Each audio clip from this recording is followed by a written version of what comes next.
panel is to read each intro right before the paper. All the Q&A will be at the very end. And we've agreed that having a very brief, like, minute to stretch in between each paper might improve our Zoom experience since it's so sedentary. And if you could please mute yourself when the panelists are speaking and when you're not speaking, but if you do have a question at the very end, unmute yourself. And you're more than welcome to put questions and comments in the chat as they occur so that the panelists can go back and answer them at the end. Our first paper is by Pugh. And they'll be reading The Presence of Ontoethical Considerations in Virginia Woolf's Engagement with the Fall of Sleep. Erin is an English PhD student at the University of Kent who specializes in modernist literature. Currently working on a Woolf chapter, Erin's research focuses on modernist literary engagements with states of consciousness that operate on the boundaries between sleep and wakefulness. His thesis will negotiate questions of human health while also conceptualizing how his chosen writers locate a suspended self that can interrogate human exceptionality. Thank you, Erin. Thank you, Ashley. I'm just going to share my screen, if that's okay, for the presentation.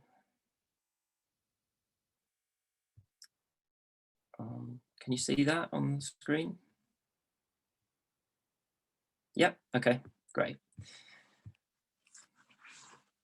Okay, so in Gas, a short work written in 1929, Woolf stages an unpleasant scene in the dentist's chair as a patient sent to sleep before having a tooth removed. Unpublished until its appearance in the 1950 collection of reviews and essays, The Captain's Deathbed, Gas is inspired by Woolf's own experience in 1919 of having a tooth removed in which an abscess had attached itself. Despite its briefness, the work follows a clear narrative structure that begins with Woolf observing the impersonal nature of the clinical process, as an air of condescension hangs in the assurance given by the presiding dentist that, quote, one is doing very nicely. Reluctantly resigning herself to this procedure, Woolf, with more than a trace of irony, complies with the command to breathe deeply and slowly. The prose then moves into a more poetic middle section which attempts to articulate the impressions captured by the mind as consciousness falls. Finally, Woolf concludes the work speculating, as she travels home by train, on whether other passengers have felt the same sweep of emotions when encountering what she previously termed, in a 1919 diary entry, as the dark world of gas.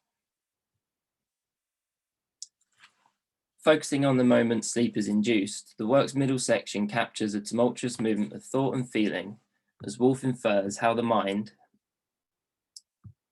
draws in darkness, falling, scattering like a cloud of falling soot leaves. While this imagery might initially evoke the earlier call in modern fiction for a literature that captures atoms of waking consciousness as they fall moment to moment, Gas repositions that previous idea to confront the nebulous passage the mind takes into the realm of sleep and unconsciousness.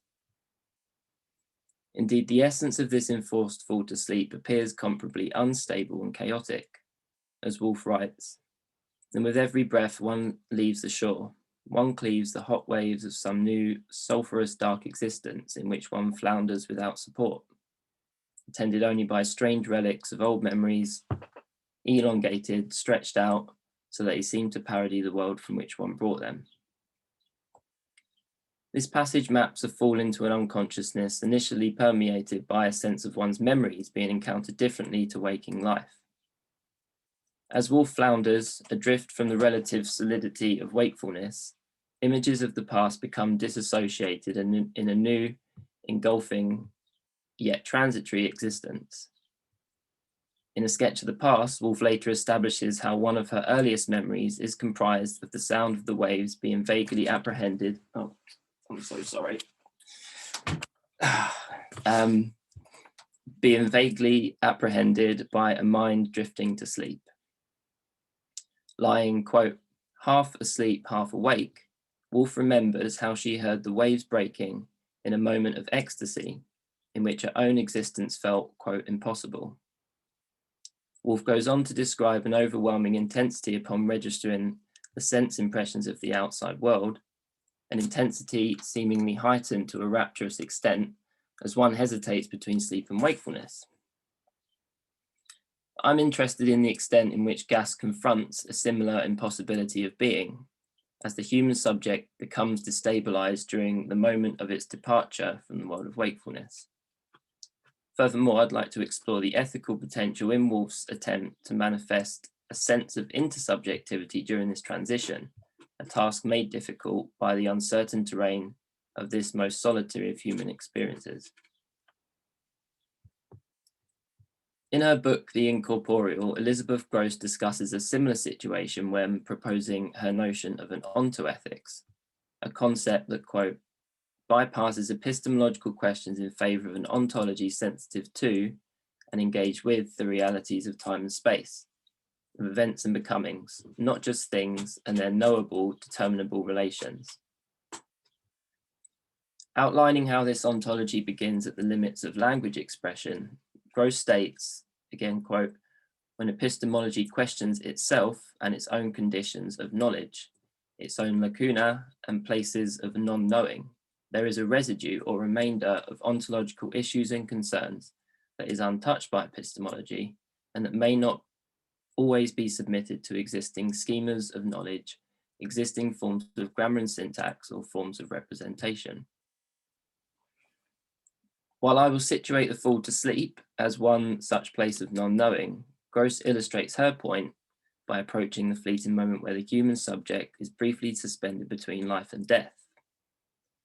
Gross elucidates how thinking through such moments can encourage an understanding of a, quote, outside to epistemological frameworks. That in turn can have both ethical implications, upon how we, quote, live and act, what we value, how we produce and create. Just as Gross considers how a subject can enter into events beyond its waking agency, Woolf in Gas approaches the similarly uncontrollable, suspended state that the fall of sleep initiates. Parallel in the fall to a hesitation between life and death, Woolf suggests the dental staff are themselves guardians, recording the disembarkation of the human soul from the outside world of the operating room to the seemingly unreachable internal world of sleep and unconsciousness. Woolf too confronts an event in which the waking experience of time and space seemingly disintegrates, and, despite reluctantly passing through this border, still endeavors to express a form of language that can convey how a life, during one of its most contracted states, can still be affirmed.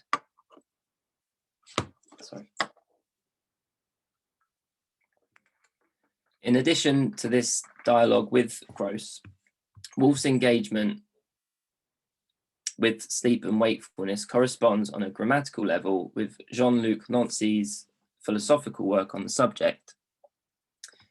And here I mean the subject of sleep, the subject in two senses, that of sleep, but also the grammatical subject I, which Nancy is concerned with the instability of its status during the fall.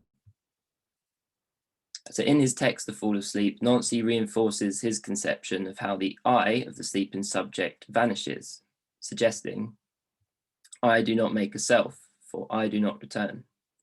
I, on the contrary, escape either by addressing the world or by withdrawing from it, but only in order to lose its isolated distinction of I, which is also that of you singular or any entanglement in an us or you plural. Woolf's own unstable movement of singular and plural narrative perspectives in Gas resonates when considering this thought. Following an extensive use of semicolons and repetition of the first person neutral one during the beginning of the middle section, Woolf abruptly shifts perspectives to the first person plural we. It's also at this juncture in the text that Woolf's prose appears to regain a stylistic composure that combines a more critical register with the abstract imagery the work featured up to this point. The switch to we also initiates Woolf's metaphorical appeal to communicate a sense of intersubjectivity during this transition to sleep. And as we plunge deeper away from the shore, she writes, we seem to be drawn on in the wake of some fast-flying, always disappearing black object, drawn rapidly ahead of us. We become aware of something that we could never see in the other world, something we've been sent in search of. In what Nancy calls the self at its most intimate motion, Woolf chooses to eschew the isolated distinction of the singular person through her aesthetic refusal of a fixed subject position. Rather than seek to uncover the, and this is using Gross's term again, determinable relations of the sleeping event, Woolf generates a sense of an unreachable truth on the border between wakefulness and sleep, of a rapidly disappearing thing in the distance, unable to be fully grasped, yet no longer drawn towards completely alone. As the prose develops, Woolf weathers a sense of turmoil potentiated by the daily contraction sleep brings, and instead attempts to address the world at the very moment the subject faces its own dissolution, an offering in which the I once more becomes an inadequate means of expression for the situation. And this movement of subject position therefore helps Woolf to navigate through the situation of non-knowing by imagining a different way of expressing the fall of consciousness. Composed during the same year as Woolf was formulating The Waves, the anxiety that pervades gas lingers in one of the novel's first confrontations with sleep.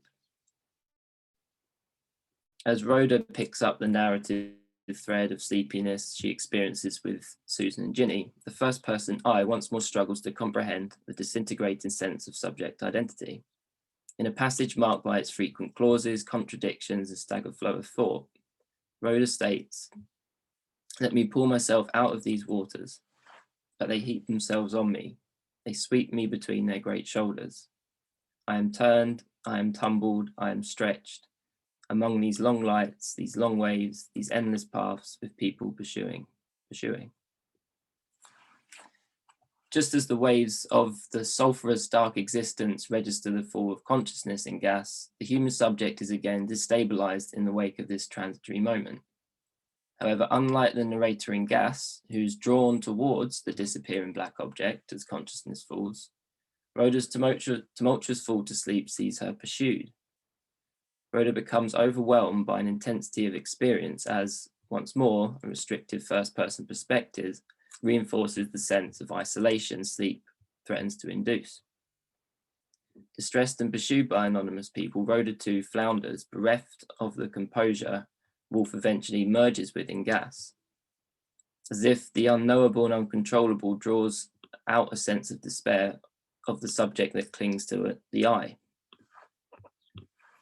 In contrast, at the outset of an extended soliloquy, Bernard, who is continually stimulated by a perceived interconnectedness with people and things in the world, considers himself metaphorically asleep to the separation he sees existing during everyday waking life. Adopting the somnolent world as a site in which he can be liberated from this sense of disconnection, Bernard seems able to assimilate the complexity with which Woolf approaches the subject in Gas. Imagining the intersubjective mode of being in the world that he so craves, Bernard purposely plunges into the uncontrollable, with the assertion, "No, but I wish to go under, to visit the profound depths, once in a while to exercise my prerogative, not always to act, but to explore." While there's clearly a gendered complication to this comparison of Bernard's freedom of expression as opposed to Rhoda's hazardous attempt to escape from sleep's isolated waters, and while Bernard does retain the first-person position, both Gas and this example from The Wave sees Woolf wavering when devising a sense of company during moments where the human subject reaches the fearful impossibility of being, which occurs on the borders between sleep and wakefulness. Indeed, this tension between the tendency to sink into desolation or to embrace and address the world remains something that for Woolf continued to occupy her engagements with the subject, as her early memory from A Sketch of the Past demonstrates. However, in reading these texts alongside Gross's Ontoethics, a view emerges that sees Woolf acknowledging sleep's unknowability. Her ability to keep finding more ways to test the limits of language in situations of non-knowing, exploring and coming to rest, turning towards a future and the identified thing we are searching for. Thank you, that's it.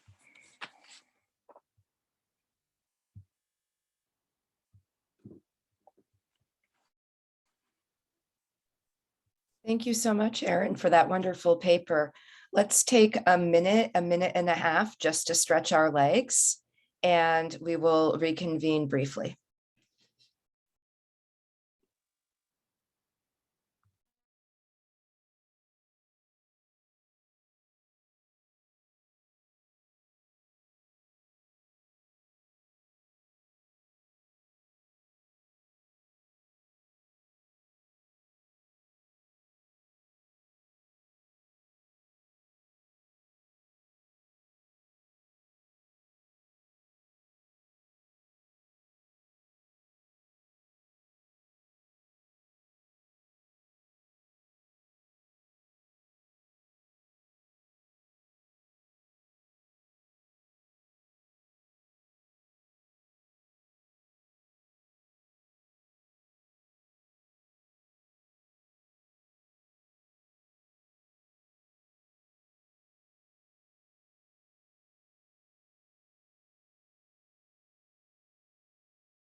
All right, let's start to regather here.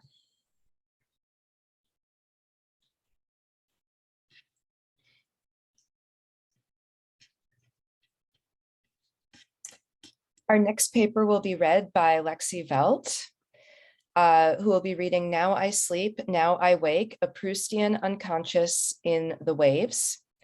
Lexi Velte is currently a graduate student in the English Master's program at Florida Gulf Coast University. She recently presented at the 48th annual meeting of the Southeastern American Society for 18th Century Studies this past January. She holds a full-time position as a career advisor at FGCU and loves opportunities to convert more students to the English major life. Thank you, Lexi. Thank you so much. I'll just, oops, I was trying to share my screen. And in the chat, I put an access copy and also an accessibility copy of my PowerPoint.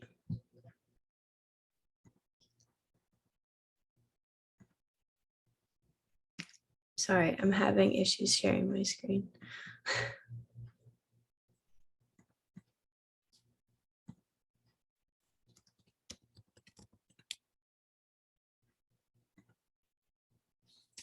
I forgot to set my permissions, so I have to exit out of Zoom and reopen it, it's saying.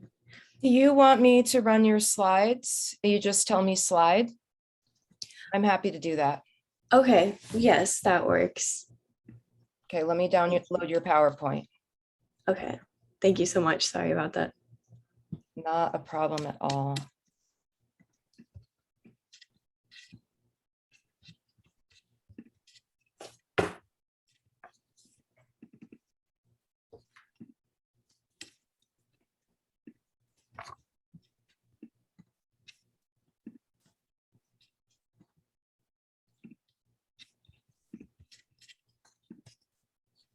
Okay, can everybody see the PowerPoint? Thank you.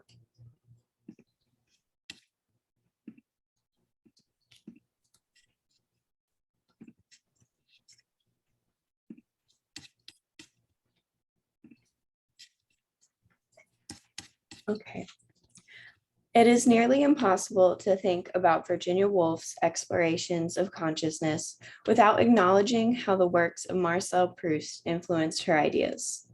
Her diaries are charged with references to Proust, interpretations of his meanings, and applications of his concepts within her own work.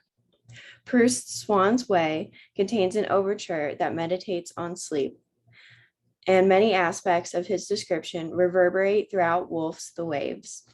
Proust describes the way that sleep creates a space where characters become one with their surroundings and form a shared unconsciousness. And this framework is seen throughout The Waves through the way that the characters appear to share thoughts and memories amongst themselves and through Woolf's frequent references to sleep. Woolf agrees with Proust that one has a paradox of multiple selves. Everybody has multiple selves throughout his or her own life, although he or she is the same being. In The Waves, the realm of the unconscious allows the narrators to be one same being, despite being multiple selves in the conscious, real world. As introduced by Emily Dalgarno in her chapter, Proust and the Fictions of the Unconscious, Woolf's personal writings, beliefs, and professional work include references to Proustian ideas of the experiences of awakening in the unconscious, or the underwater world of the mind. Dalgarno primarily focuses on Woolf's other works, only mentioning The Waves in passing, but I find that sleep forms a scaffolding within The Waves, and that using a similar methodology here adds to the existing conversation that Dalgarno begins. Next slide, please. Within The Waves, sleep is a way for characters to access a shared consciousness and transcend their individual identities, and it serves as a reminder of the inevitability that one will return to the shared underwater unconscious when they die. Woolf uses the structuring of the interludes and half-conscious language to illustrate how awakening creates a splintering of selves and an aging out of childhood. In sleep, as in childhood, the main characters melt into one shared unconsciousness, an unconscious space in which they are one self. For the main characters, waking up is a sort of splintering into individual people. Awakening then serves as both a physical awakening from sleep and a gradual awakening from the hazy blur of childhood into the expected individualistic role of adulthood. Next slide, please. Dalgarno writes that for Proust, awakening splits the I from the narrator, whose consciousness becomes suffused by the watery depths of the unconscious. In a similar way, awakening splits Bernard, Louis, Rhoda, Jenny, Neville, and Susan from their shared unconsciousness. The Waves begins with a scene of awakening. The waves draw in and out like the breath of someone sleeping. The sun rises like a woman had raised a lamp. Next slide, please. This description serves to wake the main characters, whose first chapter is characterized by the qualities of awakening that Woolf discovered through reading Proust. The moment of awakening is a kind of breaking point, when the description of things seen tests the referential aspect of language. Woolf recognized the need to create a language that would represent solid objects, as well as the narrator's experience of the dream world. Proust describes waking as having lost a sense of who one is and having only the most rudimentary sense of existence, such as may lurk and flicker in the depths of an animal's consciousness. An animal who relies on physical and sensory descriptions to function. The first 2 pages of the opening chapter of The Waves are almost entirely written in this half-conscious language. The children take turns pointing out physical, tangible descriptions that provide something solid on which to ground themselves to the conscious world, like a breaking on the shore. And by pointing out things that the others can see, they also connect to the experience of the dream world of interconnected unconsciousness, allowing for a gradual waking into individual identities. I hear a sound, said Rhoda. Cheep chirp, cheep chirp. A shadow falls on the path, said Louis, like an elbow bent. Stones are cold to my feet, said Neville. I feel each one, rounded or pointed, separately. These descriptions are very similar to how Proust's character in Swan's Way identifies specific pieces of furniture to ground himself in consciousness after waking up from a nap. Next slide, please. The description of the woman raising the lamp also closely mirrors a scene from Proust's Swan's Way, in which a man falls asleep while reading, and he has only to lift his arm to arrest the sun and turn it back in its course. And at the moment of waking, he will have no idea of the time, but will conclude that he has just gone to bed. For Proust, this action creates an uncertainty of time, and Woolf borrows from that concept in episode 1 as the characters attempt to shed the confusion of sleep and ground themselves in the conscious with their identification of physical descriptions.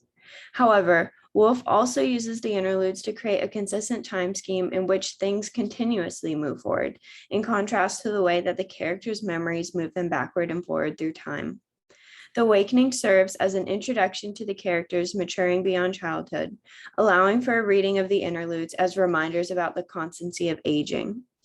It is only after the children in the waves speak in a similar language of awakening that they can begin to tell their individual stories of consciousness, and their individual narratives call attention to this fact. One of the first individual experiences shown is of Ginny kissing Louis in the bush and Susan witnessing it. I saw her kiss him. I saw them, Ginny and Louis, kissing. Their first actions served to cause division between them and move them into the temporal conscious world of aging out of childhood. This awakening in the beginning of the novel highlights the temporary nature of childhood and its unique tie to sleep. Next slide, please. Lisa Marie Lucenti describes 6 immaterial voices, each struggling towards self-definition from childhood to old age. And it is this struggle for self-definition that the characters experience that highlights the opposite, a melting of identity through the sharing of unconsciousness. Richardson notes that the highly stylized language and the convention of the monologues are disquieting and create a difficulty for the reader in grasping character. These techniques create an effect that mimics the experience of what the unconscious space is like for the characters, a place where identities converge into oneself, like the Proustian paradox of selves. It is their growing up and taking on of individual identities that creates discomfort. They long for the chance to again share something together for the safety of their fluid unconsciousness.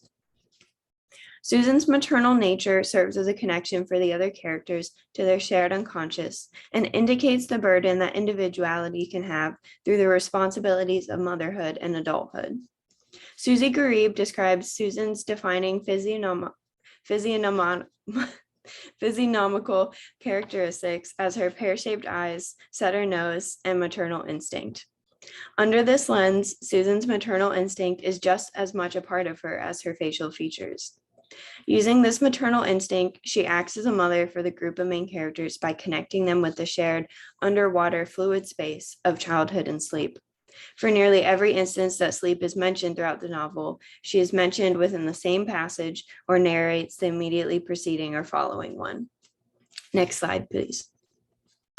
Susan entreats sleep to join her with her child in the unconscious by using her body, saying, "Sleep, I say, desiring sleep to fall like a blanket of down and cover these weak limbs, making of my own body a hollow, warm shelter for my child to sleep in." She is all spun to a fine thread round the cradle, wrapping in a cocoon made of her own blood the delicate limbs of her baby. This womb-like diction links pregnancy and birth to the sharing of unconsciousness between mother and child. Next slide, please. Through these descriptions, Woolf alludes to a similar Proustian depiction of sleep in which he writes that one would sleep wrapped up in a sort of alcove without walls, a cave of warmth dug out of the heart of the room itself, a zone of heat whose boundaries were constantly shifting and altering in temperature. The fluidity of the amniotic fluid in the womb creates a fluid space like Proust's underwater unconscious, where identities are shared, and the womb is also the first experience one has with being part of another self. Susan's body creating a shelter for sleep both mimics the way she is used as a framework for the other characters' access to sleep throughout the novel and how she extends the realm of the underwater unconscious to her own children. Susan's embrace and longing for sleep, or a return to the womb, is caused by exhaustion from the burden of individuality. When she calls for sleep, she demands that life shall sheath its claws and gird its lightning and pass by, and asks for no more of the responsibilities that fall under her as an adult and as a mother.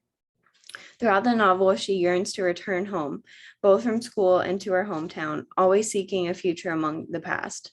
She attempts to avoid the inevitability of aging by returning to the past through sleep, where she's not an individual self, but still part of the shared existence of the unconscious. She also longs to protect her children from the inevitability of individuality and death. However, when Susan is finally granted her wish and joined in a womb-like shared unconscious with the others, their joining merely brings them closer to a final unconsciousness, death, as foreshadowed through the childhood prayer repeatedly sung throughout the novel. Next slide, please. The prayer that the characters return throughout the novel links their shared unconsciousness with the danger of death. This repetition by Louis on sleep and childhood frames the novel.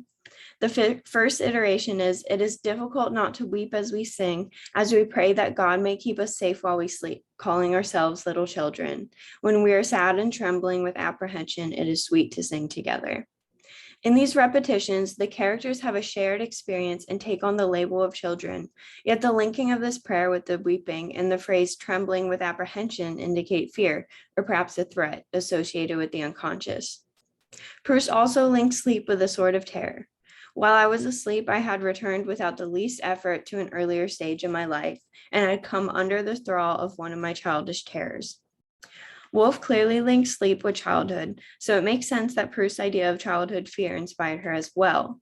However, she expands on this context by linking sleep with death through her incorporation of an allusion with the line, that God may keep us safe while we sleep, which is reminiscent of Now I Lay Me Down to Sleep, a prayer with unclear origins and several different versions. Next slide, please.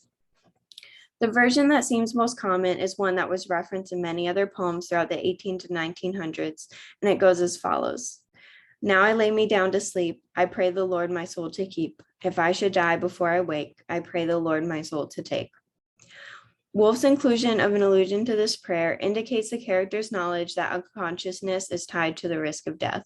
If the unconscious world is associated with a shared identity, then entering the permanent unconscious space created by death means losing all self-identity. And when the characters are adults, they fear losing their individuality. The characters sing the song during moments when they come back together after being separated for some time, almost as if they feel the pressure of their individual identities beginning to dissolve. The prayer serves as a pacification of the realm of the unconscious.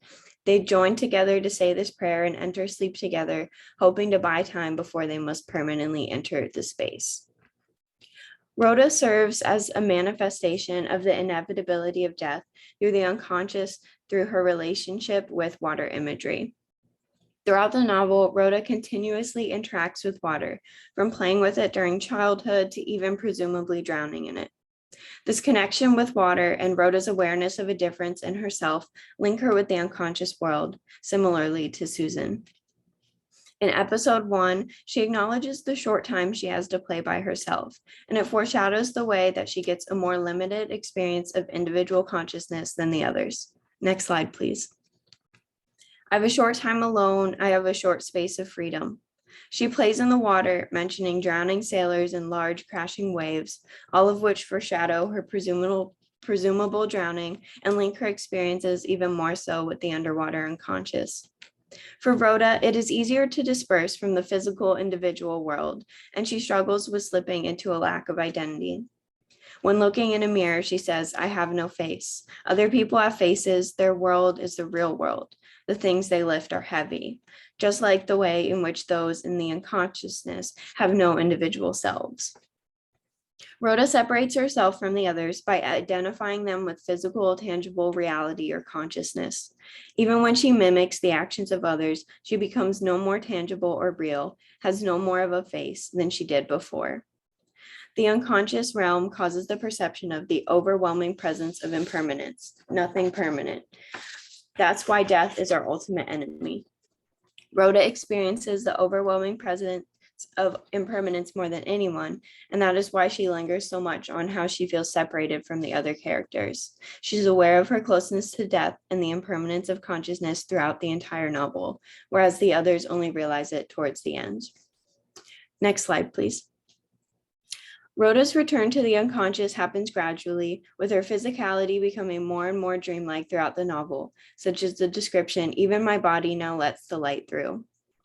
She also says, I came to the puddle. I could not cross it. Identity failed me. We are nothing. I returned very painfully, drawing myself back into my body. This is the life then to which I am committed. In this passage, her slippage into the unconscious, where she loses her identity, is clearly much easier than her return to individuality. When she says, "This is the life then to which I am committed," Rhoda recognizes that there is not an individual consciousness that she can claim like the others do, but she is forced to pretend there is until she can finally melt into the unconscious once and for all. Once she accepts this, she yearns for sleep and for death, the burden of individuality far too heavy. Through Rhoda, Woolf illustrates the other end of the spectrum that she begins with Susan. Susan is associated with the unconscious space of motherhood and birth, and Rhoda is associated with the unconscious space of death. For Proust and Woolf, the sleeping mind is a deep, watery space into which the self plunges during sleep. And when put like that, it seems impossible to not look for these connections within The Waves, a novel characterized by its fluid writing style and water imagery. Within The Waves, sleep acts as a watery space connecting the 6 main characters within a realm where they transcend the weight of individual identity and physical responsibilities and re-experience childhood in a shared existence. The Waves is Woolf's interpretation of and experimentation with the ideas that she related to in her readings of Proust's work with the unconscious. She builds off his ideas, linking sleep with uncertainty, shared consciousness, and fear to identify the role the unconscious plays over a lifetime. The novel is a constant reminder that the conscious world of individual identities is temporary. The return to the unconscious realm of a singular shared self is inevitable.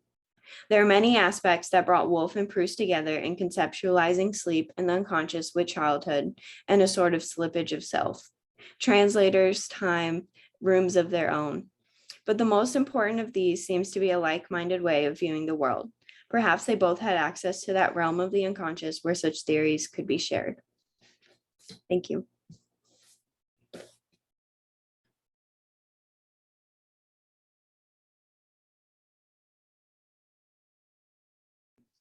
Wonderful. Thank you so much.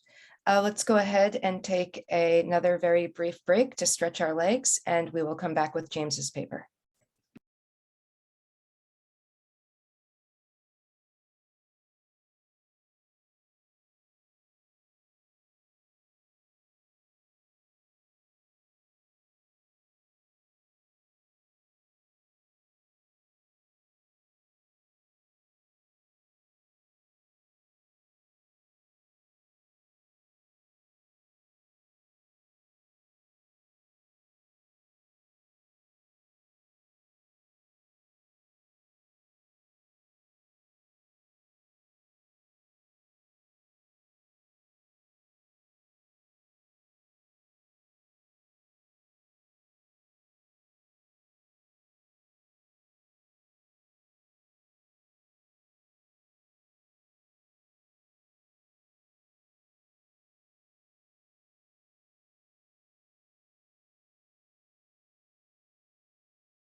All right, let's start to regather here.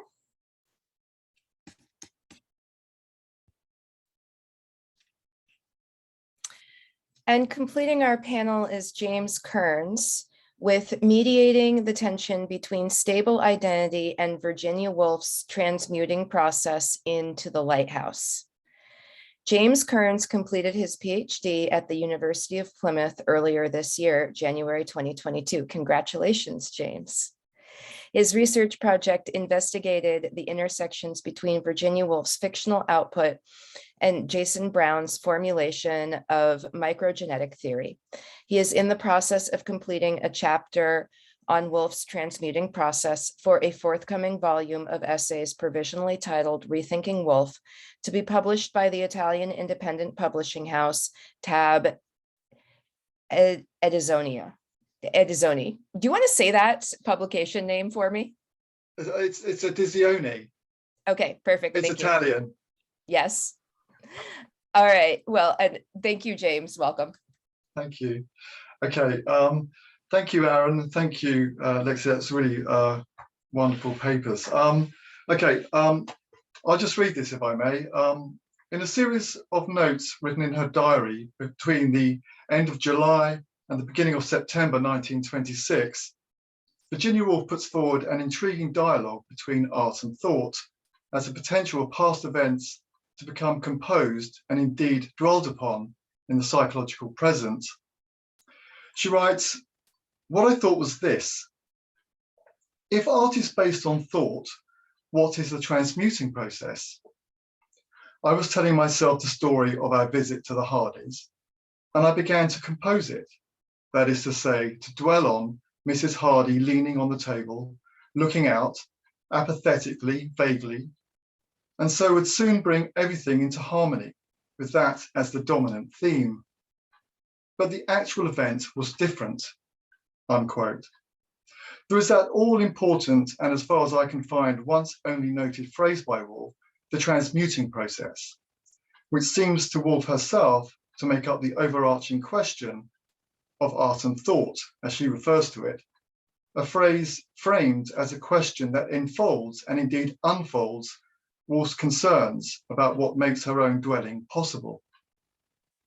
Woolf elaborates this concern in Rhoda's search for what she names a perfect dwelling place in the waves. Ultimately, Rhoda is no longer able to respond to or indeed make her perfect dwelling fully visible. She throws herself, we think, under an omnibus, and Bernard is unable to, I quote, put his arm in imagination through her arm, unquote, and his call of wait comes too late. These omnibuses have gone by. The question of response and the ways in which we may be responsible for ourselves, for another, is written by Woolf as a problem not in the traditional sense of a system of thought concerning moral conduct, but thought instead as ethical dwelling, a point picked up by Daniela Baega-Noy, who in another context refers to, I quote, the ancient Greek sense of the word ethical, in that it concerns our customary dwelling on earth, unquote. However, I do not undertake to demonstrate dwelling based on custom or other concomitant legal precedents, but to examine instead the twofold ethical dimension of dwelling as situated into the lighthouse along the transitional points of place, dwelling, and momentary awareness, to dwell. My focus throughout is on how Woolf mediates the tension between stable identity and her question of transmutation and process. This brings me to Woolf's momentariness and microgenesis.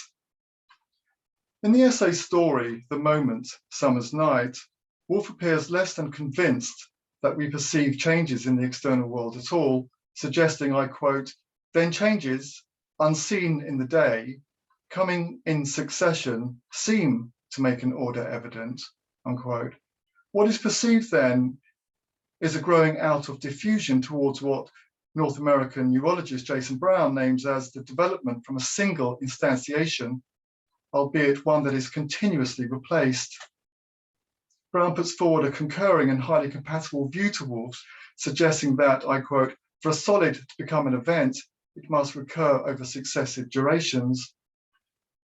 Brown's formulation of cognitive microgenesis asserts that, I quote, every past moment is transmuted as it propels an object into the present, unquote, and that without an implicit memory of antecedents, there would be a stroboscopic succession of disconnected selves and worlds.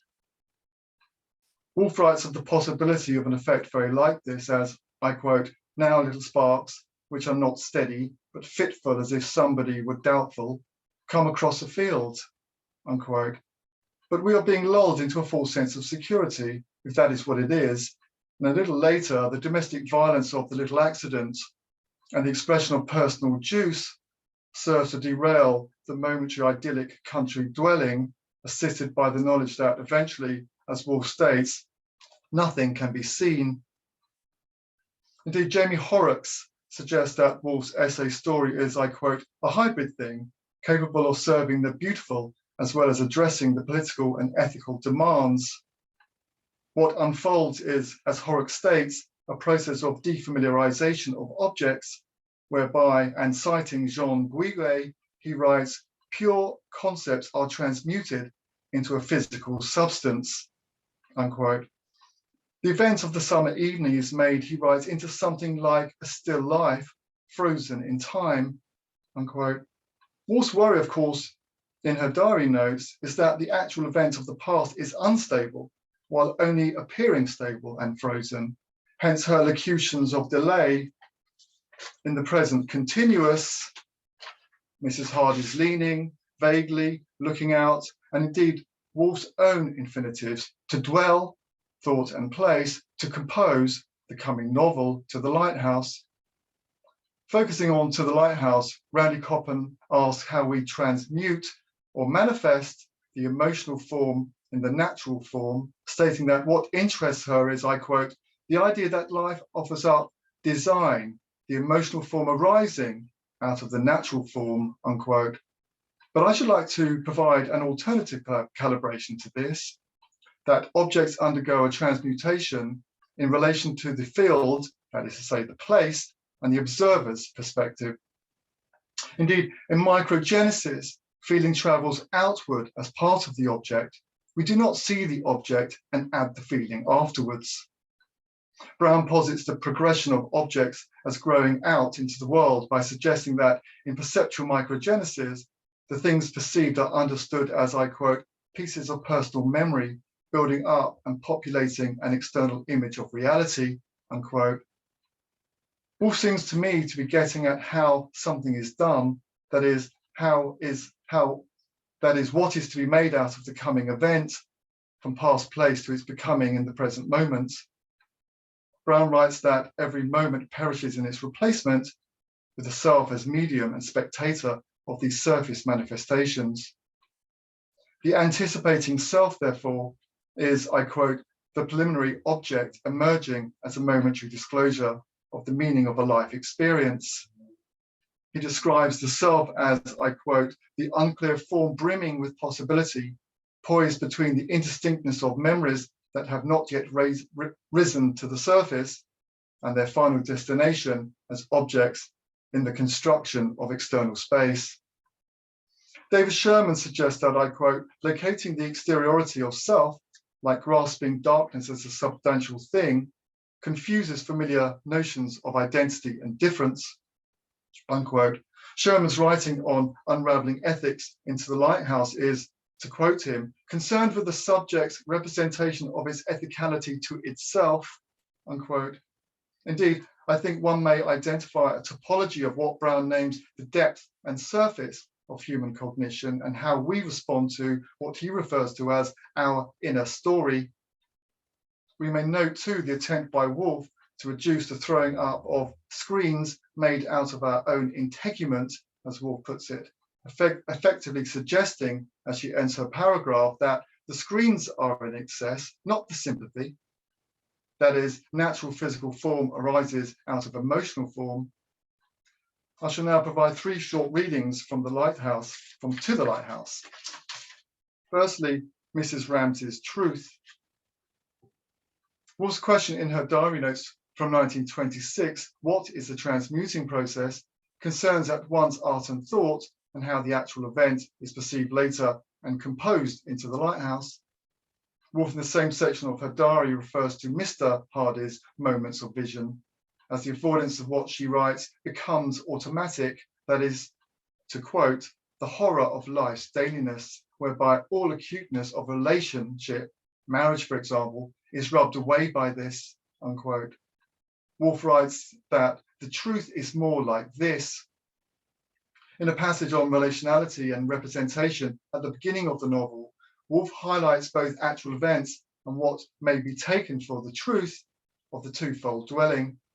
What disturbs Mrs. Ramsay is a paradox of what she calls their relation, such that Mr. Ramsay is willing to believe, I quote, the truth of what she said, unquote.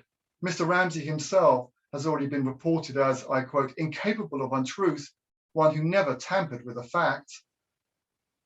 But what Mrs. Ramsay attempts to do is somewhat different.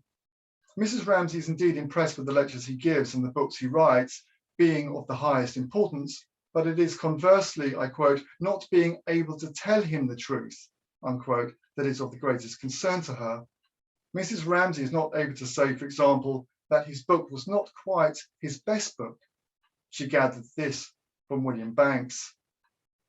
Indeed, Mr. Ramsay believes what she says, but she is unable to tell him what she knows to be true, albeit a truth wrapped in hearsay. This mismatch of what amounts to the same events, actual events, expressed at different times and duly altered in one way or another, is not only, I quote, a burden laid on them, in this case also the children, but entirely disturbs any idea of a perfect dwelling place or meeting of minds in the present moment.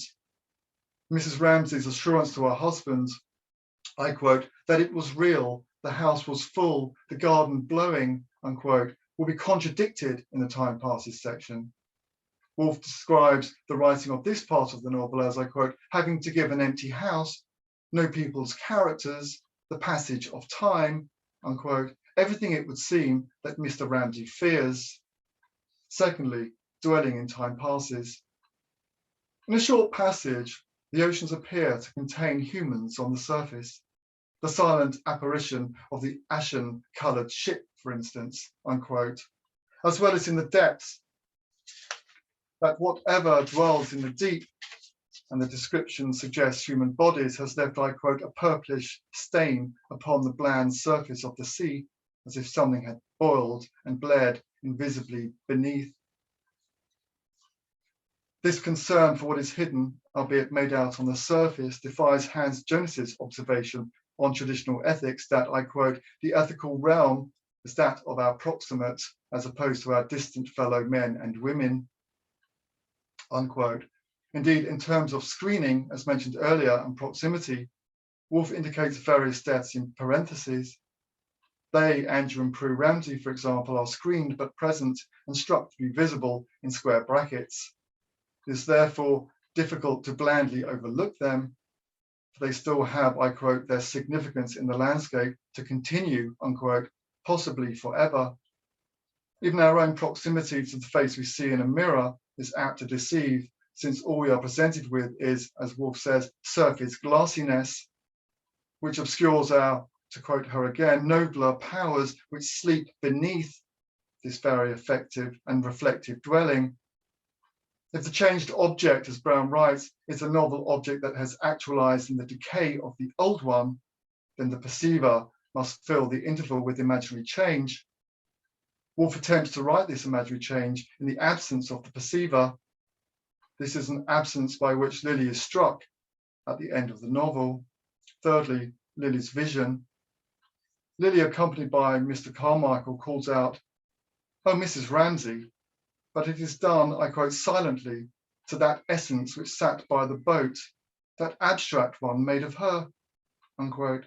The calling back silently may remind the reader of the Time Passing section and Mrs. Ramsay's death, but here, in broad daylight and with Augustus Carmichael, Mrs. Ramsay is, I quote, ghost, air, nothingness, a thing you could play with easily and safely at any time of day or night. Mrs. Ramsay's stay is fleeting. I quote, suddenly the empty drawing room steps, the frill of the chair inside, but her initial emergence will lead to Lily's dual question, which remains a thought only. What does it mean? How do you explain it all? She wanted to ask. Lily's question remains obscure, as I quote, the whole world seemed to have dissolved in this early morning hour into a pool of thought, a deep basin of reality, unquote. This silent calling appears then to be what Brown names as the interval of imaginary change, but it is also a matter of what we are to make of the difference of this dailiness of past events and what may become transmuted in the psychological present. In To the Lighthouse, Woolf concerns herself with the passage of time and how it is transmuted via external amplifying, disinhibiting constraints which impact upon what Brown calls, and noted earlier, the inner story. I've centered Woolf's transmuting process as a matter of our human response to what we dwell on as twofold, our accounting of place and the measure we make of the difference as transitional to our own perceptual awareness, what is made visible as unfolding cognitive process. The transmuting process is one that, according to Lilly, must be perpetually remade. The dwelling as place and moment are different, as Woolf states, but possible. They are, however, always there, marked, as she writes, by moments of great intensity. Thank you.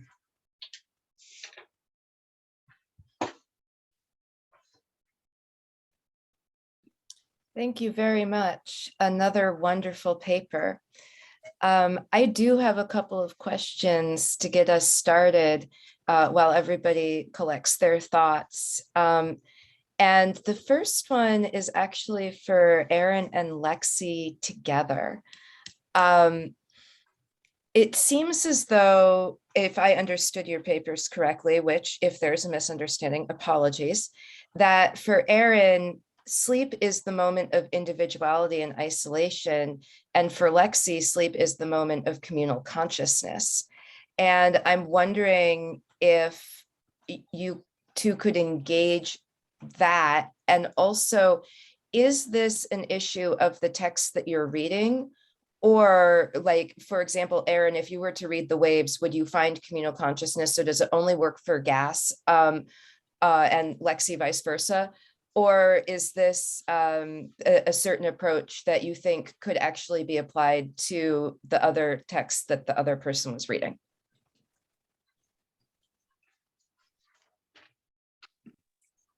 Thank you. Yeah, that's a really interesting question. I think with the first part, in terms of the individuation that I kind of read from it, and then Lexi's kind of communal consciousness, I think I was trying to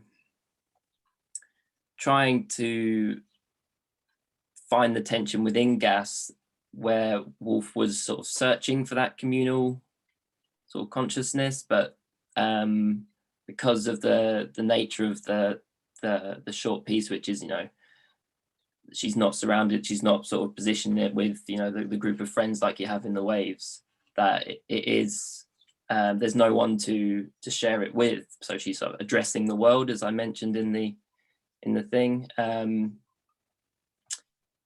And in terms of reading other texts that way, yeah, I mean, maybe Lexi could speak to that in terms of, yeah, different. Well, thank you. I know, I thought it was so interesting how we were kind of looking at sleep in these opposite ways. Mm-hmm. But I did during your paper, when you were looking at the pronouns in particular, I thought that was absolutely fascinating and definitely something I want to pay attention to in her other works now. As for other works, I do think that there's something about The Waves that really is kind of Woolf's meditation on the unconscious. So I felt that this work, it was very intentional to have this focus in there. In her diaries while she was working on the original drafts of The Waves, she definitely wrote about reading Proust and kind of pulling from some of his ideas, and even that from which piece of work where she talks about being at the house and she's asleep, half asleep, and she's hearing the waves. So I feel like all of these references in her diaries are talking about when she was working on The Waves, she was very intentional about this is what she wanted to focus on. But I would definitely want to go back and look at her other works under this lens now that I'm kind of seeing through it. I think it would be very interesting. I thought it was so interesting in your presentation how both birth and death were associated with sleep, coming from I think it was one was in terms of waking and then sort of falling asleep. So yeah, yeah, I just thought it was brilliant. Yeah. Thank you, Derek. I see your hand up. Thank you.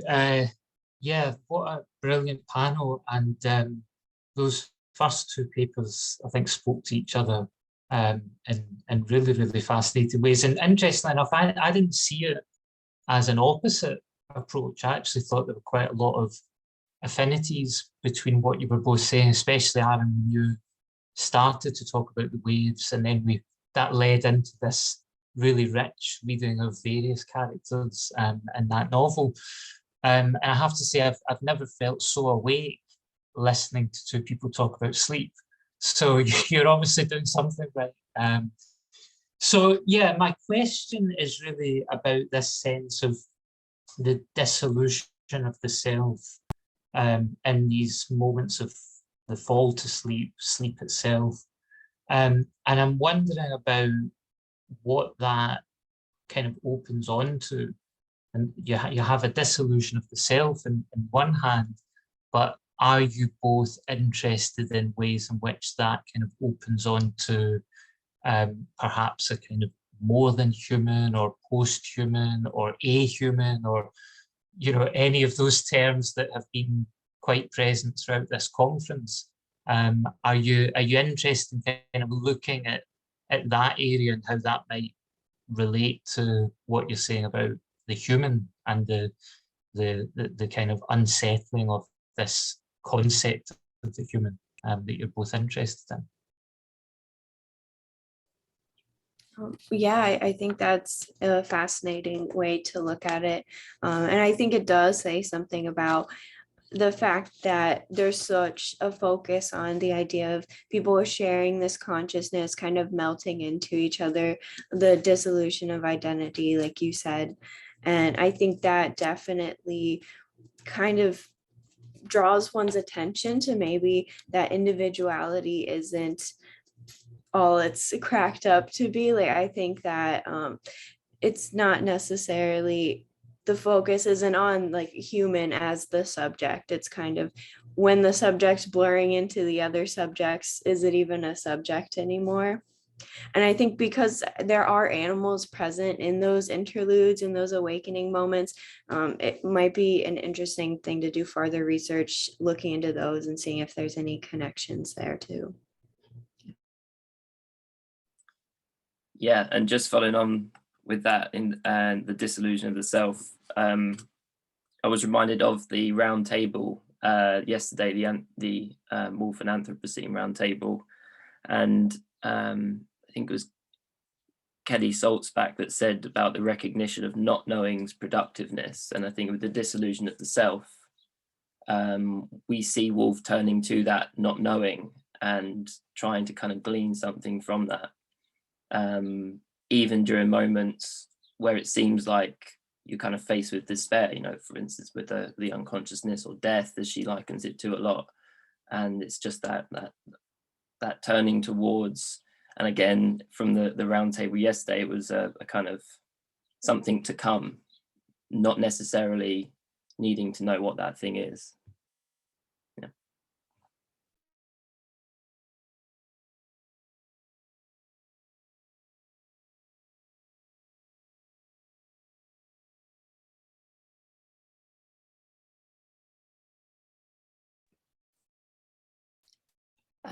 Thank you for that very interesting conversation. James, I was thinking about the process of transmuting, and I'm really unfamiliar with it, but was wondering, is Mrs. Ramsey's wedge of darkness an instance of transmuting? Mrs. Ramsey? Her wedge of darkness when she's reading? Transmutation is, I think what I'm trying to get at is Woolf's idea that you have something that seems to be, I mean, it is almost dreamlike actually, that she's looking at something that she calls the actual event from the past.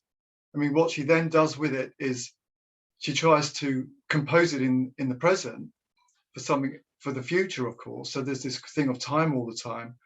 I think that it's a complete alteration. So she says when she tries to bring something into harmony, it's as to say, as Sherman would say, that nothing is harmonious at all. I mean, that she says herself, she's trying to do something that seems so vivid to her.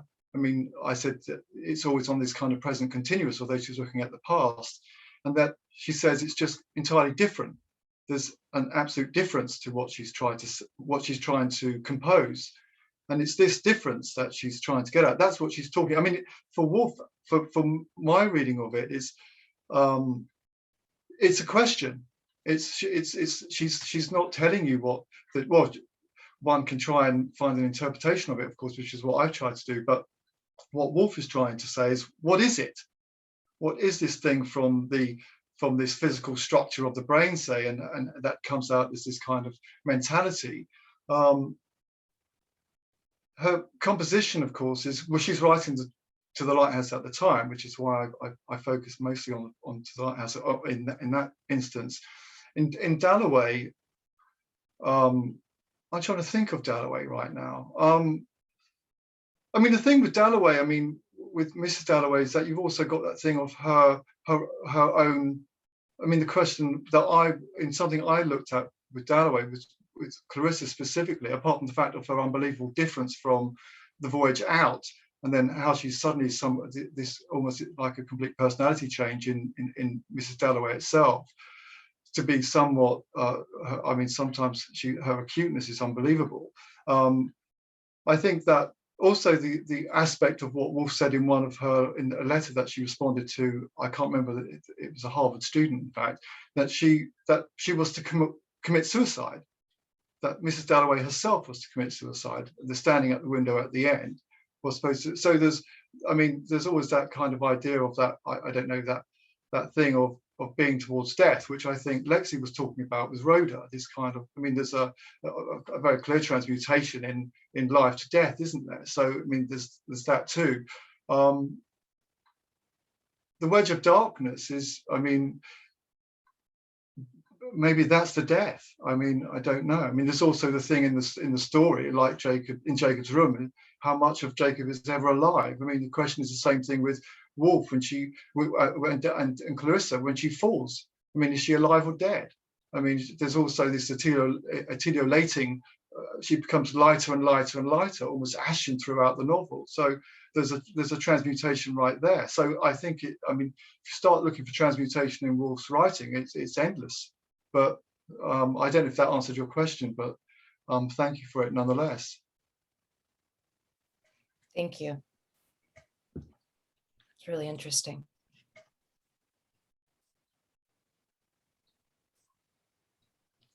Lacey and then Jeanette. I think Jen might have been before me. No, okay.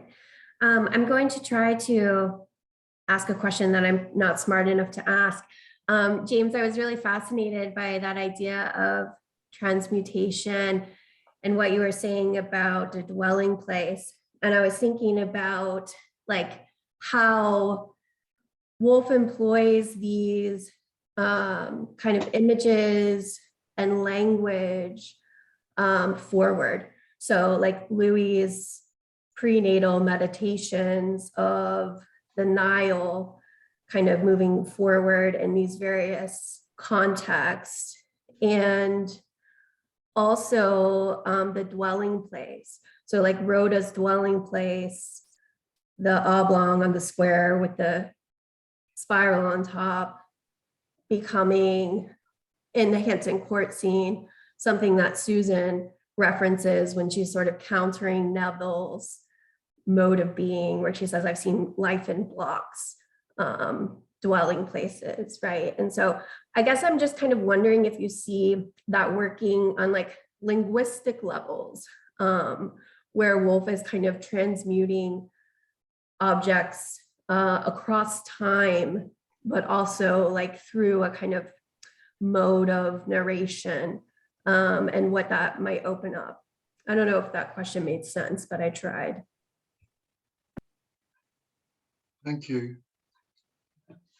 I think it does make sense. Thank you for your question, Lacey. I think that Rhoda is really fascinating, and she's, I mean, the question of making a perfect dwelling place visible, and these blocks that you described, I mean, these squares and oblongs that she tries to describe, and we're assuming that she's looking at, I mean, at a stage or buildings, or she's the triangle, of course, from the instruments that she may be looking at, for example. I mean, I looked at this last year actually with Ben's, this whole idea of there was a derailment of what she was trying to achieve. She couldn't see that she's not able to make the perfect dwelling place because she's struggling with its very visibility. I mean, it is a twofold thing of that she's looking for something, a dwelling place that seems to be an actual physical structure, an actual physical visible structure, these blocks and squares and triangles. But at the same time, there's a problem with thinking. There's a problem with dwelling. Woolf uses this term that in the transmuting process, she's talking about to dwell, but she's also talking very much about a domestic situation. She's talking about Hardy, and also in the same group of these notes, these fantastic notes from 1926. Most of them are undated, but it's between these months of July and September. She talks about her screens and so on and so forth. I think that the whole question of object formation, as I read what you're saying, is, yeah, I think Woolf is doing it the entire time. How are these things even being made? I mean, even that thing of gas, I mean, that moment of hallucination that you have from when you're going under, I mean, into dream, for example. I mean, how is you know, suddenly it's gone. You know, what you think is there is gone, and yet it isn't gone at all.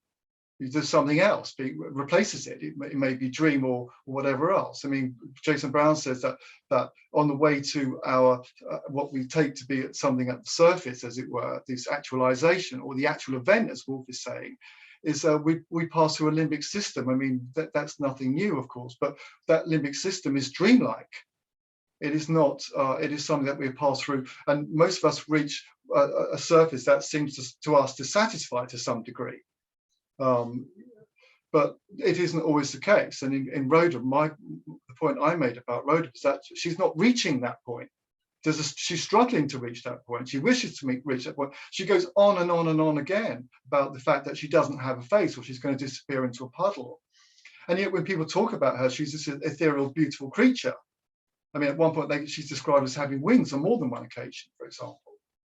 But she does not see herself as that. She sees herself as somewhat drowning.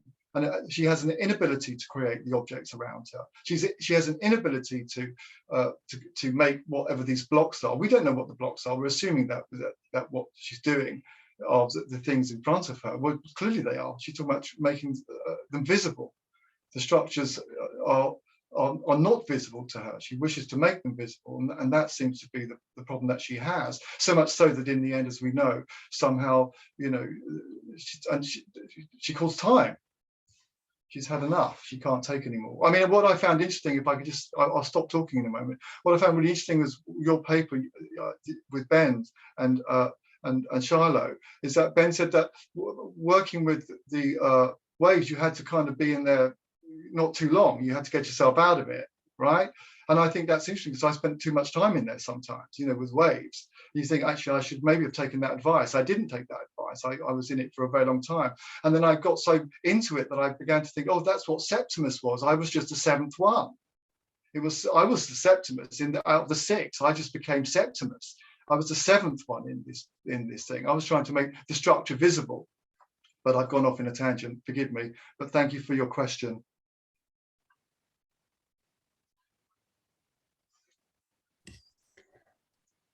So this is more, I'm not even sure if it's a question, and forgive me in advance for not being able to articulate this, but my head was kind of resonating on this, what's the thread that's been running through the conference between ethics and politics, and, you know, kind of starting with Aaron's paper and his citation of Elizabeth Gross, which I'd love to hear you elaborate a little bit more on how you're using that this idea of the ontoethical and the epistemological residue, right? When they come, that there's this residue, there's this trace, there's this remainder. And I wonder how that idea might resonate with what the conference has been wrestling with in this these planes of ethics and politics, and how the epistemological is what we tend to use, obviously, to try to reform or revision, reimagine our political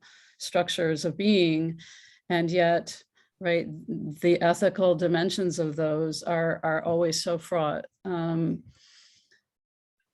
And so now you hear me just trying to think this through out loud and without having good formulation. But I think each of your papers is somehow dealing with this idea. And whether it's through these states of unconsciousness or moments of dissolution of the self in sleep or other forms of being, I hear that tension or that dynamic. And I wonder if I'm the only one hearing that, or if there's something there that might seem relevant for you to comment further on.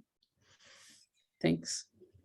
Thank you. Yeah, I coming into the conference, in terms of the ethical and political and reading Elizabeth Gross, I hadn't even thought about some of the things we've been talking about. So again, kind of thinking on the spot here, but yeah, it seemed reading back through it, it seems like Gross seems to collate the two together.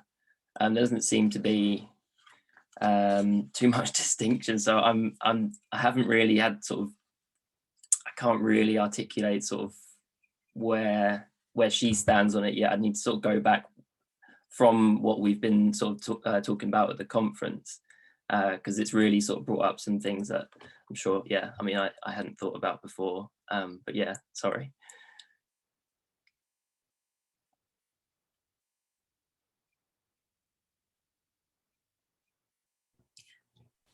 I don't have many fully developed thoughts on this, but I mean, it's definitely something that this conference has made me start thinking about and everything. And I think in relation to my topic, one of the things is we've been seeing, especially in the past few years, people talk about activist burnout and things like that. And I know that dealing with difficult political issues can be really exhausting and draining, and potentially for Woolf, maybe that's another thing that is another reason to potentially want to withdraw. So maybe her characters are exploring the struggle. I mean, I wrote about the weight of individuality. Well, part of individuality is forming opinions and taking action on things that matter to you. And so potentially the unconscious is a place to withdraw from that if you don't have the energy, or you're not ready to deal with the realities of the political world. Potentially. Or alternately, to let go of those structures and imagine something else, right? Something otherwise, some other, right, ethical dimension of politics that has not yet been entrenched or cemented. Yeah. Thank you. Thanks. I don't know, James, feel free to comment or not if you find any relevance there. Am I there? Hello, can you hear me? Yeah, thank you, Jeanette, for your question. I think that the transmutation, I mean, your linking of ethical and political, I think is and what I've been hearing and what I have heard up until now at the conference has been really important. I think that at the moment, and the thinking of this kind of what kept happening was there was a crossover that kept happening in my readings of the word transformation and transmutation, and I started, and then at times I was seeing this being used as the same word, but sometimes it would be transmutation in a paragraph, and the next minute it would be transformation or transmutation rather, and then I was, well, which are these? Is this the same? Is this? Woolf doesn't say that. I mean, it's not that she never uses the word transformation, she does. but there was a transmuting process, and the question of it that seemed to me that so much more important. I mean, the transmutation as a to look at it as a scientific matter is something that completely, absolutely, utterly changes. It's something different, and so yes, I think that is important. That to what you said at the very end of just a moment ago, that are we looking for something in the future that is completely different here? And this has huge political implications. I was at a conference 2 weeks ago in Frankfurt where I gave a paper on transmuting, but on time, a different paper.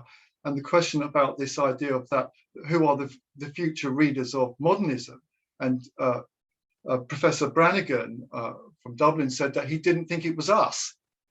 He didn't think that it was scholars, as it were. He didn't think that the future readers of modernism, Woolf, etc., was us, that it may be somebody else. It might be what they make of it that's much more important as a transmutation of something of the future. It was a question he asked me at the end. So there's something really important about what you just said there at the end there, that it might be something completely different. And that's what I'm trying to get at, that there is something different. But I've got nothing more than that, but the question's brilliant. Thank you. Thanks so much, everyone.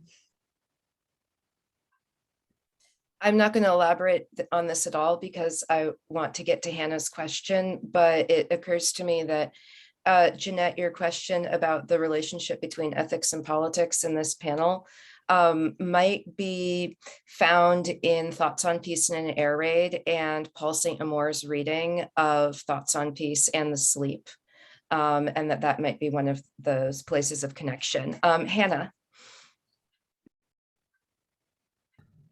Hi, thank you so much for those papers. They were really, really interesting.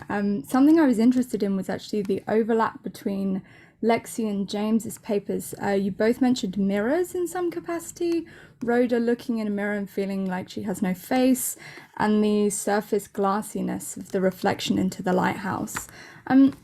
My question is there a link here, if I'm understanding both of your papers correctly, to a sense of a false self, maybe a fabricated self that only occurs when the self is being observed in something like a mirror? And perhaps is that part of Lexi's idea of this burden of individuality?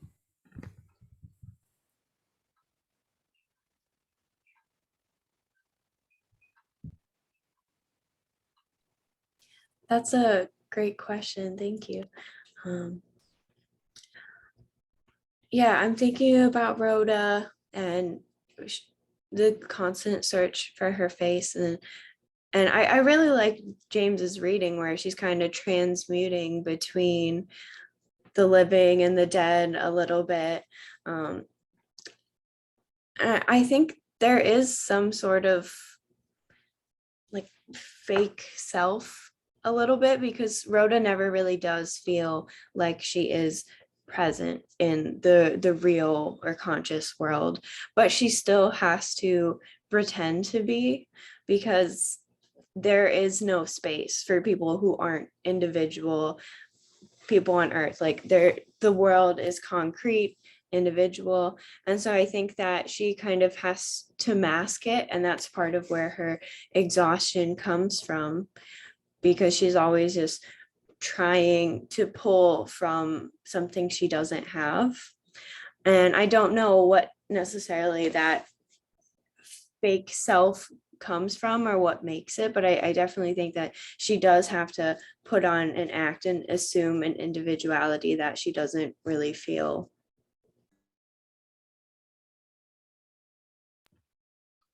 Yeah, thank you for that question. Yeah, there is something about that. I mean, I think that the surface glassiness, that's all that you can really see, that you're not really seeing you, and also this lack of face. I was also thinking of the Marin Milner book, although it's far from my mind, forgive me, and she writes a book about somebody who she works with for many years as a psychoanalyst, and at one point the person says, you know, to her, she is transcribed, of course, she says, I just don't have a face. And I mean, you know, Rhoda's saying the same thing. Well, what is interesting also is that when Rhoda looks down into the puddle, I mean, the puddle is a reflective surface. I mean, she's afraid of disappearing into her own face. She's afraid of disappearing into the puddle, into the surface reality or the surface glasses of the puddle itself. I mean, there's something really interesting in that. This idea that she just can't see her own face. I mean, again, this thing about visibility and also valuation, one's own valuation and the ethical importance of that, as it were. I'm not answering your question, but yeah, there was something about the surface glasses. There's something about the reflection here, isn't there? Also, you know, Woolf is writes about mirrors on numerous occasions, about seeing herself, of course, in mirrors, as in Sketch, for example. And there's other people who will be able to recall much better than I. Yeah, there's a fear of disappearing into your own face, isn't there? There's that, and that what you take to be the reality of it. That's all. There's something there. Maybe Lexi has more. It does remind me a little bit of when Woolf wrote about the life is a luminous halo, a semi-transparent envelope surrounding us from the beginning of consciousness to the end. So she's kind of always exploring this slippage of consciousness, and maybe the mirror kind of is or like the reflection is another kind of example of that kind of what the film that surrounds life. Maybe it's just like a lens to view oneself. So that reflection is sort of the lens between the different realms that Woolf is exploring.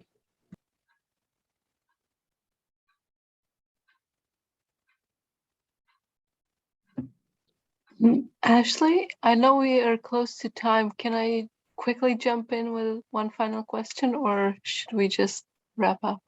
Oh, yes, I think we can have one more question. And I also want to point everybody to Aret's contribution in case you didn't see it in the side chat. It's really quite interesting. So please do read that. Yes, I love that too. Just wanted to think a bit about nightmares, because we've talked about dream and their connection to the unconscious and to death and to slipping away. And I was thinking about the nightmares in The Voyage Out when Rachel dreams of being pursued by threatening men along dark corridors and all that, and how that could be read as a prefiguration of her death, or as a figuration of her fear of death. And I don't know, I can't think now about other examples of nightmares, but I just wanted to see how the nightmare fits into this picture of the fading consciousness and the collective, or in Aaron's case, the individual unconscious. So I'm just curious about that.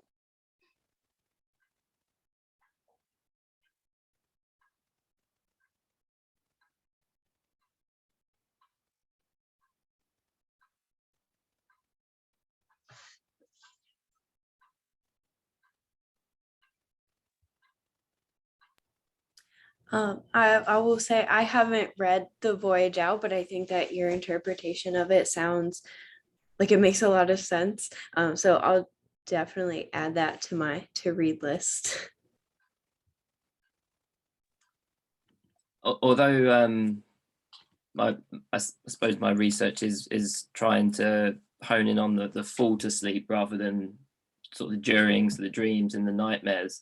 It's definitely a really interesting idea, because during that fall to sleep, and as I was trying to, I suppose, explain, is you get this imagery of what could be like, you know, nightmarish imagery that comes through in this kind of moment of isolation. So yeah, it's an interesting sort of way into thinking about that. Yeah, for sure.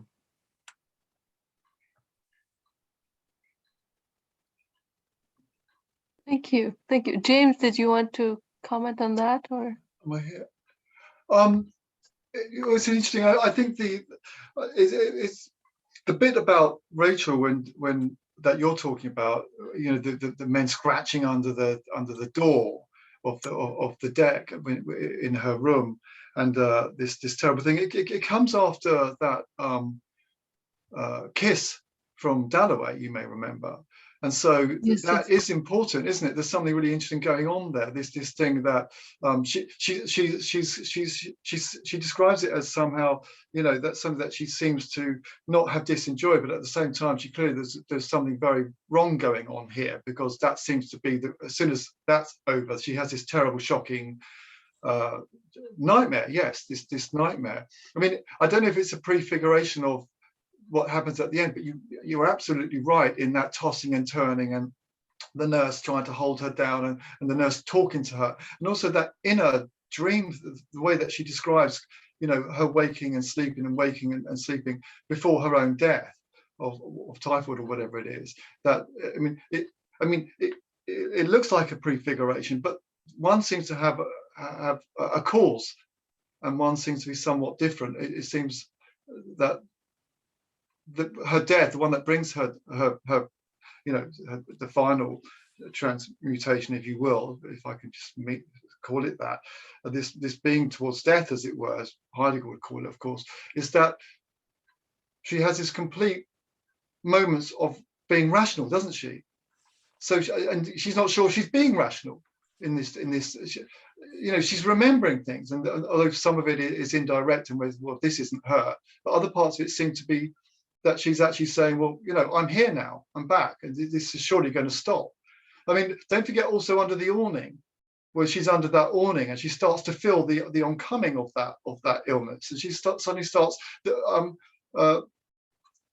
She's being read to by the person that she loves, and she's there, and suddenly the words become altered and strange and dreamlike immediately from that moment onwards. That's the immediate moment of her change, as it were. But what is also interesting, don't forget that she's already totally obliterated San Marino with her hand. She looks up from the mountain and she looks down and she turns around and she just puts her hand up and she obliterates it with her hand. I mean, she's already turned over the tassel on the leaf with the insect underneath it, hasn't she? And she says, look at that, what's the chances of that thing being there? And her giganticness, this kind of philo moment of her own ontogeny. I think that all the way through, like so many of Woolf's novels, I mean, she's her most extraordinary character in many ways, Rachel Van Ray. I do see Woolf as a theorizing person of extraordinary ability. One of the greatest things I've ever read, which is why I think we're here. But she shows, although Rachel Van Ray is supposed to be naive and so on and so forth, she's extraordinary. Some of the things that she says, the way she philosophizes all the way through that novel, it's unbelievable the way she talks. It's Woolf, of course, making her talk this way, but nonetheless, it is extraordinary. Is she there all the way along? Is she alive? Of course she's alive, but ultimately, the prefiguration of her death is at the very beginning. Don't forget with Helen looking into the Thames and seeing the hat. And Woolf's obsession, as pointed out by Bell, of people who killed themselves in the Thames, and that you just saw these floating hats. So the prefiguration of Rachel's demise is set from the very start. But I think Woolf does this often. I mean, with Jacob's Room, for example, I think it was Leonard who said it was a ghost story. But you could argue, I suppose, not only that is that the ghost story, but much of what Woolf writes is about ghosts. Thank you so much. This was a brilliant answer. Thank you so much. Yeah, and I also connect the scene in the nightmare with Woolf's description of her childhood abuse in Escape of the Past. Like, I think there are also resonances there, and it's amazing that she already was able to process that at the time that she wrote A Voyage Out. Yeah.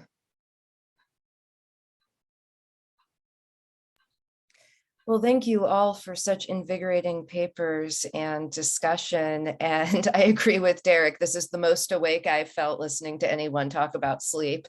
So Thank you for a wonderful panel, and I'll see you all later this afternoon at other events in the conference. Round of applause for our panelists.